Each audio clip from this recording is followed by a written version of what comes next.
Well, hi, this is Jay Arthur, author of Lean Six Sigma Demystified and the QI Macros. And people sometimes send me their green and black belt projects and have me review them. And so I've noticed some common errors. So let's talk about some of those. The first thing you need for an improvement project is a control chart. And most people are pretty good at getting a control chart.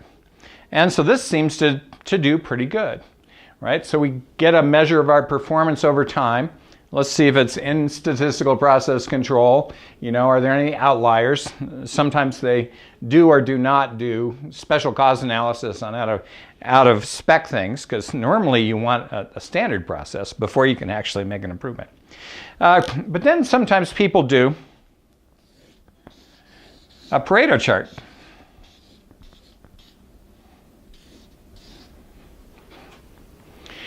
And guess what?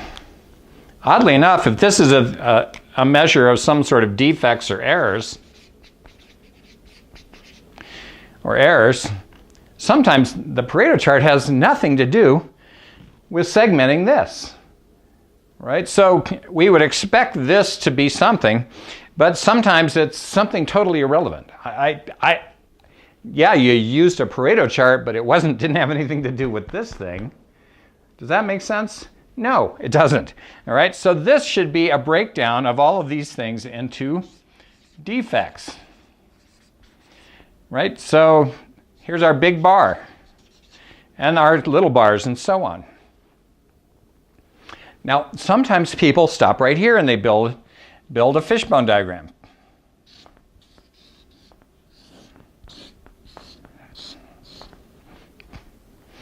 All right, well, you know, sometimes you can get by just working on the big bar here. Most of the time you cannot. You need to drill down a little bit more. But here's one of the things I noticed. Somebody sent me one, and they had a 33% scrap rate. And what did they put in the head of their fishbone? 33% scrap. What? You're going off the average. You're spreading it all out. You're widening the view of what you're looking at. This is like, we want to fix all of that.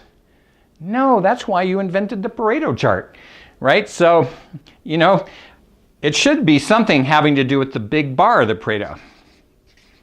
Big bar accounted for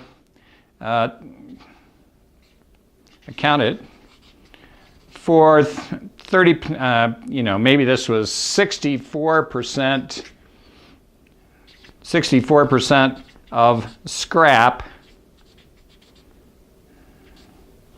right? This thing is the head of the fish, not that thing, right? This has nothing to do with the head of the fish, other than the fact it's a starting point to narrow our focus, to stratify our problem. All right, so don't use this average as the head of your fish, because all you've done is expanded your scope and made it impossible to actually go figure out what's wrong. This is where teams get into whalebone diagramming, where they have hundreds of bones on their fish and they don't know what to fix. It's because they didn't stratify it enough. Now, the other problem I see sometimes is people still do this and it still fails, right? Because this is still too broad. And I recommend, again, that we figure out a way to stratify that down into. So we take the big bar, and the big bar becomes another Pareto chart. And so this one might be 57%. And this one is the second big bar. And the second big bar becomes the head of your fishbone. So second big bar accounted for 57% of scrap, and now we've narrowed it down enough that maybe, just maybe, we can go through our processes, machines, materials, whatever, and start to really figure out what's going wrong. So everything has to connect. So if this is about defects, this needs to be about defects. If this is about scrap, this needs to be about scrap, right? It can't be about convenience store robberies or or dollar costs of something else, of material. It just, that can't be it, right? This has to connect to this. This has to be subdivided into a much lower Pareto chart. And then once you bring a fishbone off of that much lower big bar, the second big bar, it becomes very easy to start to do root cause analysis. Now I think people are afraid to do this because then you're going to have to come back and you're going to have to get this bar, and then you have to get that bar, and then you have to work on this bar. But the secret I have found is if you narrow it down to one thing that you can really come up with root causes, guess what? It makes it easy to solve. Now, I want to talk to you about another strange thing that I saw. Somebody came up and they had a Y. They came up with their first Y. And then underneath that, they put solutions. And more solutions. And more solutions. And more solutions. This is not where you put solutions. The top Y is not going to be your root cause, right? What we have to do is we come off of here, we go Y, and then we ask Y again. And we ask Y again. That's why it's called 5 Ys, right? We got to go all the way down the chain here. What we're looking for is when we get down to the 5th Y, that might be a root cause. But we have to go verify that that might be the root cause. All right? So no solutions on a 5Y, on a root cause diagram. Wrong O. That goes on your countermeasures. That's where you tell people what you're going to do to fix the Y.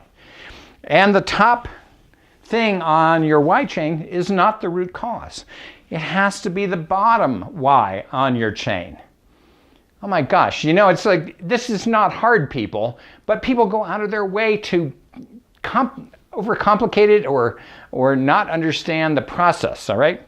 So a control chart, a Pareto chart, a second Pareto chart, some root cause analysis, do some 5 Ys, and I'm guaranteeing you, you will start to radically succeed at Six Sigma and process improvement and making your business faster, better, cheaper than anybody can possibly imagine. But if you start wandering off the course and just using the tools, you know, I don't know how people get lost, right? This has to connect to that. This has to connect to that. That has to connect to this. And when you do that, suddenly and spontaneously, you're going to have much better improvement projects that are much more successful. And then you can come back through and iterate through and do the next bar, and the next bar, and the next bar. And when you're done, there's not going to be much left, because you actually end up, when you fix one of these, sometimes you kill all the other bars as well. So I'm Jay Arthur. These are some of the problems I see in Six Sigma improvement projects. Don't send them to me if you've made that error, because I'm going to send it back to you. I'm Jay Arthur. See you next week.